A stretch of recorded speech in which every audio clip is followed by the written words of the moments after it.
حضرت ہانی کہتے ہیں میں نے عثمان سے پوچھا میرے آقا میرے سردار یہ کیا بات ہے کہ آپ کے سامنے جنت کا تذکرہ بھی ہوتا ہے، دوزخ کا تذکرہ بھی آپ کے ساتھ کیا جاتا ہے، آخرت کا بھی تذکرہ آپ کے پاس ہوتا ہے، آپ اتنا نہیں روتے جتنا آپ قبر کے پاس کھڑے ہو کر کے زاروں کے تار روتے ہیں، آپ کی داڑھی مبارک آنسوں سے تر ہو جاتی ہے۔ حضرت عثمان نے کہا کہ میں نے اللہ کے پیغمبر جناب محمد رسول اللہ صلی اللہ علیہ وسلم سے سن رکھا ہے، ان القبر اول منزل من منازل آخرہ، قبر آخرت کی منزلوں میں سب سے پہلی منزل ہے،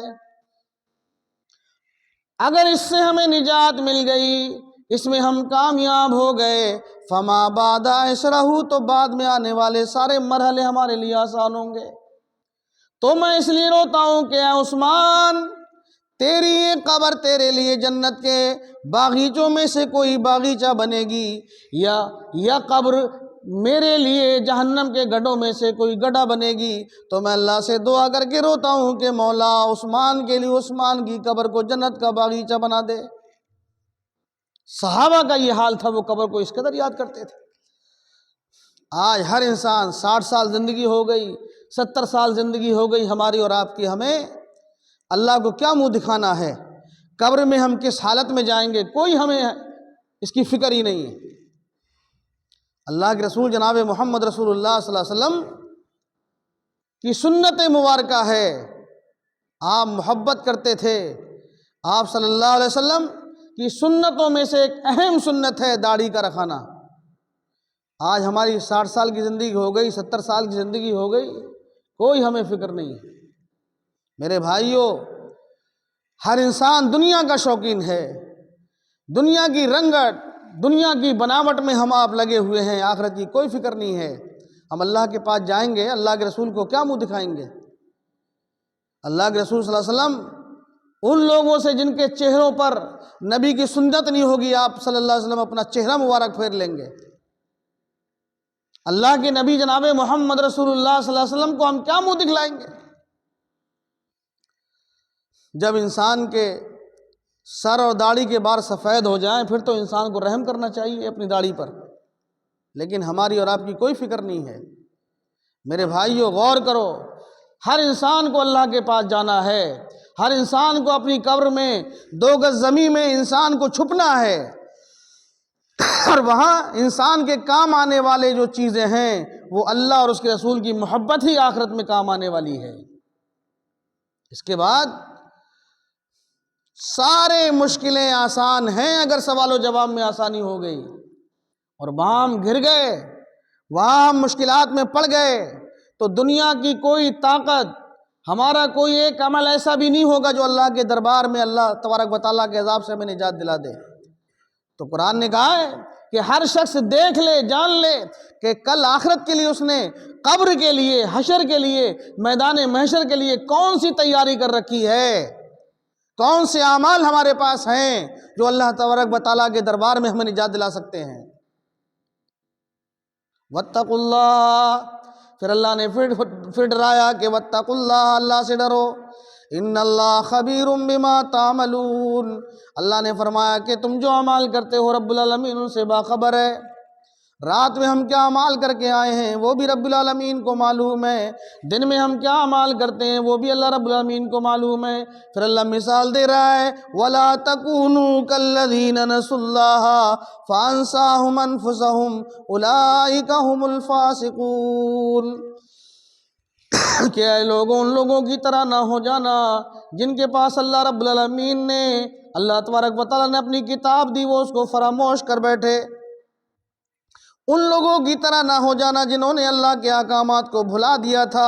جب وہ اللہ کے احکامات کو بھول گئے تو اللہ بھی ان کو بھول گیا تھا، اور وہ قوم، وہ لوگ فاسق قرار دیے گئے۔ تو اے ایمان والے بندو، اے میرے پیغمبر جناب محمد رسول اللہ کے امتیوں، اپنی آخرت کو نہ بھولنا، اپنے قبر کو نہ بھولنا، میدان محشر کے سوال و جواب کو نہ بھولنا، جنت اور دوزخ کو نہ بھولنا۔ دانشمند انسان وہ ہے جو دونوں چیزوں کو یاد رکھے، نہ جنت کو بھولے نہ دوزخ کو بھولے۔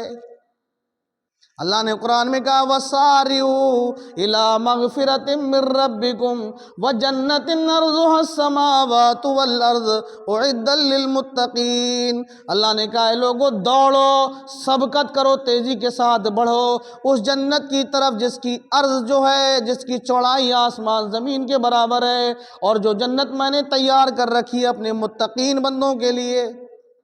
جنت کی یہ شان ہے، جنت کا یہ سرٹیفکیٹ ہے، اللہ رب العالمین نے دے رکھا ہے کہ میں نے جنت کو تیار متقین کے لیے کیا ہے، پرہیزگاروں کے لیے کیا ہے، نمازی بندوں کے لیے کیا ہے۔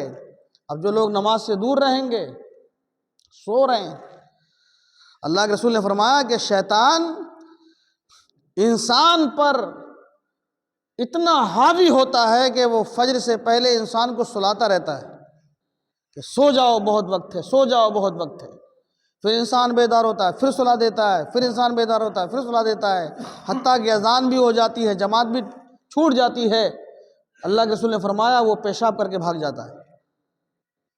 غور کرو میرے بھائیو، آج ہر انسان جو نماز سے دور ہیں ان پر شیطان حاوی ہے، وہ شیطان کے شکار ہیں۔ اللہ سے پناہ طلب کریں، اعوذ باللہ من الشیطان الرجیم پڑھ کر کے اپنے بائیں کاندھے پر پھونکیں، اٹھ کر کے بیدار ہوں، اللہ کے گھر میں آئیں۔